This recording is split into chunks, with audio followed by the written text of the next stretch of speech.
Assalamualaikum warahmatullahi wabarakatuh. Yang terhormat Bapak Eko Bambang Menir selaku dosen pengampu mata kuliah terapi wicara pada RBM serta teman-teman semua yang saya banggakan.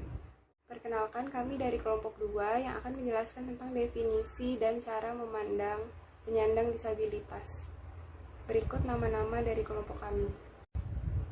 Pada kesempatan kali ini, kami akan menjelaskan tentang pandangan masyarakat, fungsi RBM, peran keluarga, serta program kegiatan RBM terhadap penyandang disabilitas. Pengertian penyandang disabilitas yaitu setiap orang yang mengalami keterbatasan fisik, intelektual, mental, dan sensorik dalam jangka waktu yang lama yang dalam berinteraksi dengan lingkungan dapat mengalami hambatan dan kesulitan untuk berpartisipasi secara penuh dan efektif dengan warga negara lainnya berdasarkan kesamaan hak. Selanjutnya ada jenis-jenis penyandang disabilitas. Yang pertama adalah penyandang disabilitas fisik, yaitu terganggunya fungsi gerak seperti amputasi, lumpuh, serta cerebral palsy. Yang kedua adalah penyandang disabilitas intelektual, yaitu terganggunya fungsi pikir karena tingkat kecerdasan di bawah rata-rata seperti disabilitas Grahita dan Down syndrome. Yang ketiga adalah penyandang disabilitas mental, yaitu terganggunya fungsi pikir, emosi, dan perilaku seperti autis, hiperaktif, depresi, dan bipolar. Yang terakhir yaitu penyandang disabilitas sensorik seperti disabilitas netra, disabilitas rungu, dan disabilitas bicara. Cara pandang masyarakat terhadap penyandang disabilitas. Umumnya, masyarakat masih melihat penyandang disabilitas sebagai ketidaknormalan. Masyarakat juga masih melihat penyandang disabilitas sebagai orang berbeda yang kemudian bisa berakibat pada stigma buruk sampai tindakan diskriminatif. Stigma adalah ciri fisik dan sosial yang sifatnya negatif dan mengurangi identitas sosial dan harga diri seorang individu maupun kelompok. Stigma juga dapat muncul dari luar diri atau public stigma, diberikan oleh orang lain pada seorang individu ataupun kelompok, dan dapat pula muncul dari dalam diri sendiri atau self-stigma.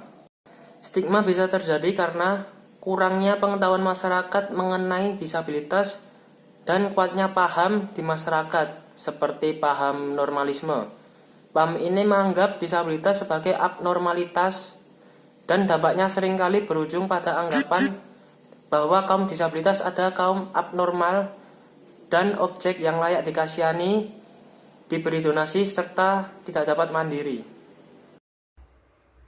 Paradigma keluarga, masyarakat, civitas akademika, dan pemerintah terhadap anak dengan disabilitas. Yang pertama yaitu anak-anak penyandang disabilitas dianggap sebagai objek belas kasihan. Nah, pada poin ini seharusnya kita membantu mereka bukan karena belas kasihan, tetapi karena itu adalah hak yang layak diperoleh oleh mereka. Selanjutnya yaitu bahan lelucon.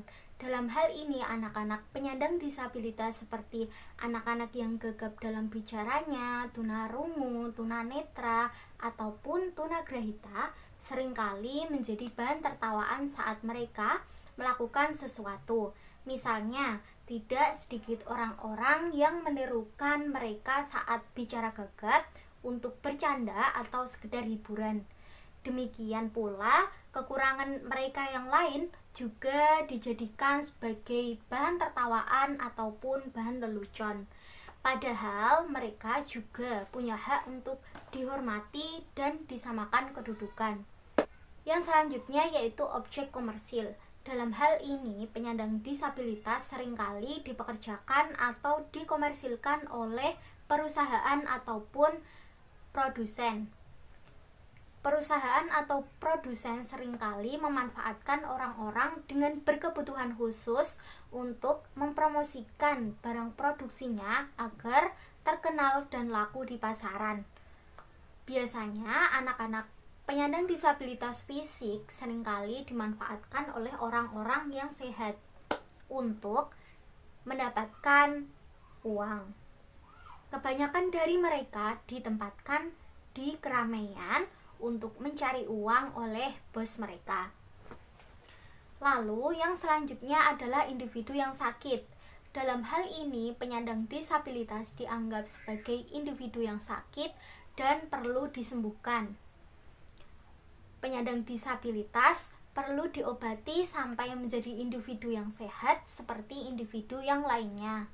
Dalam hal ini, mereka dipandang sebagai penderita yang perlu penanganan khusus secara medis, bukan perlakuan khusus seperti orang yang memiliki keterbatasan.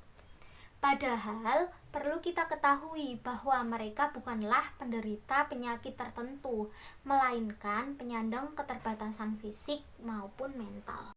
Beberapa dampak negatif stigma terhadap penyandang disabilitas meliputi: yang pertama adalah dampak buruk terhadap perkembangan psikologis, yaitu munculnya perasaan-perasaan negatif dari penyandang disabilitas terhadap dirinya sendiri, seperti perasaan rendah diri, tidak bisa menerima dirinya sendiri, kemudian tidak bisa mencintai dirinya sendiri, sehingga timbul citra diri yang negatif.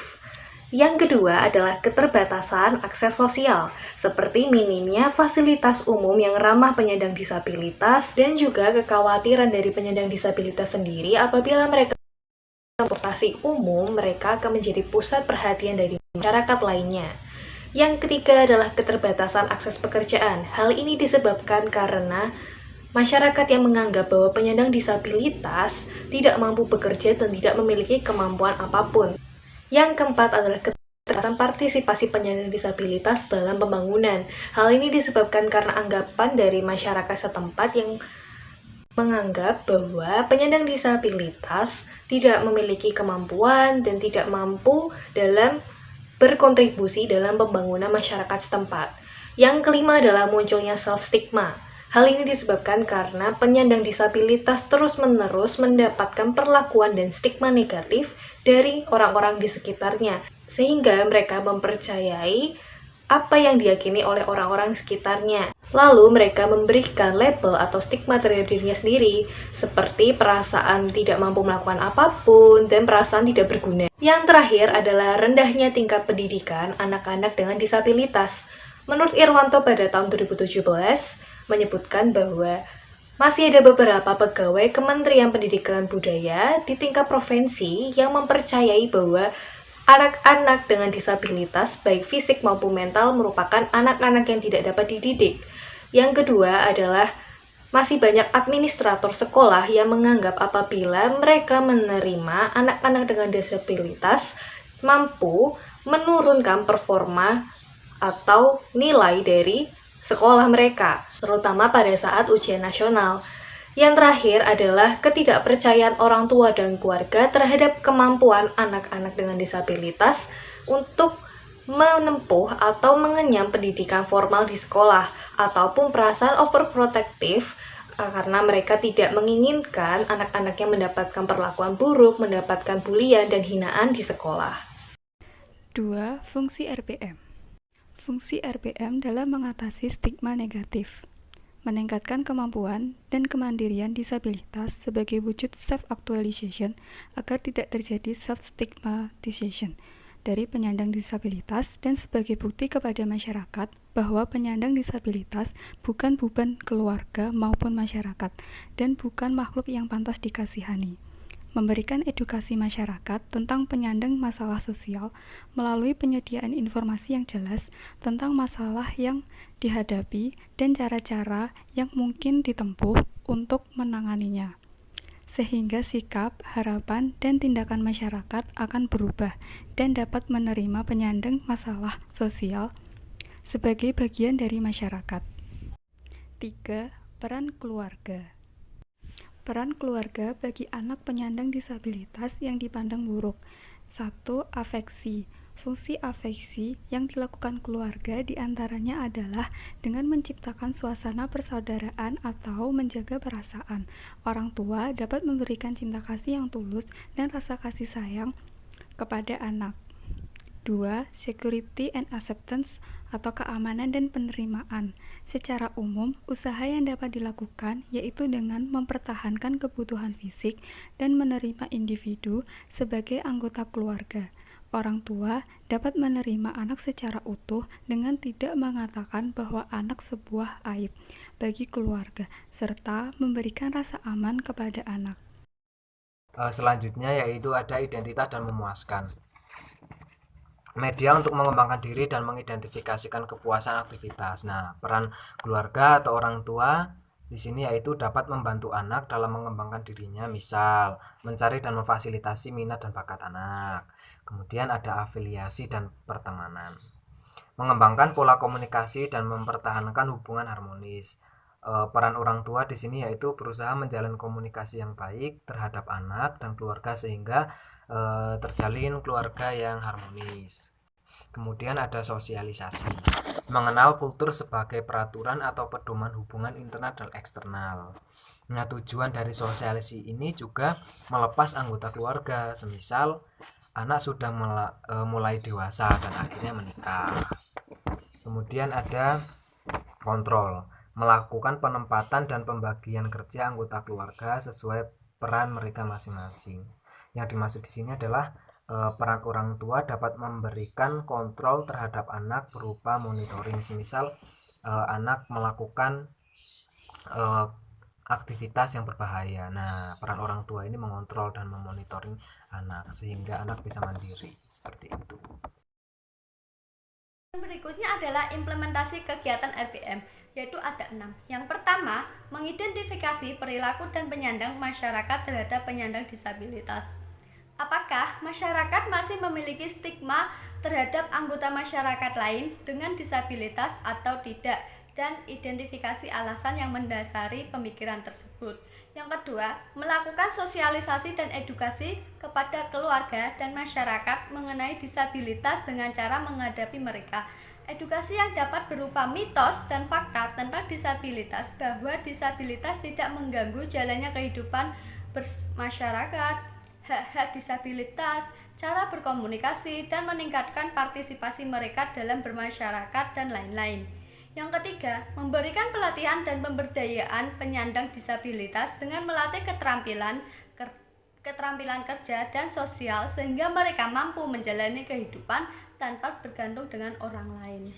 Yang keempat, mengadakan berbagai lomba baik di tingkat sekolah maupun umum di bidang akademik, seni, olahraga bagi penyandang disabilitas untuk mengembangkan kemampuan juga kepercayaan diri penyandang disabilitas bahwa mereka mampu berprestasi. Yang kelima, bekerja sama dengan lembaga pemerintah maupun swasta dalam memberikan beasiswa kepada anak penyandang disabilitas berprestasi guna mendorong orang tua dari anak dengan disabilitas untuk memaksimalkan potensi mereka tanpa perlu memikirkan beban ekonomi dan timbul perasaan bangga juga kepercayaan orang tua kepada kemampuan anaknya. Yang keenam, bekerja sama dengan media massa maupun melalui media sosial dalam memberitakan prestasi yang telah diraih penyandang disabilitas sebagai platform bagi para penyandang disabilitas untuk menyuarakan hak dan pendapat mereka. Selanjutnya ada beberapa sumber yang kami pakai untuk rangkuman materi di atas. Sekian presentasi dari kami, kurang lebihnya mohon maaf. Wassalamualaikum warahmatullahi wabarakatuh.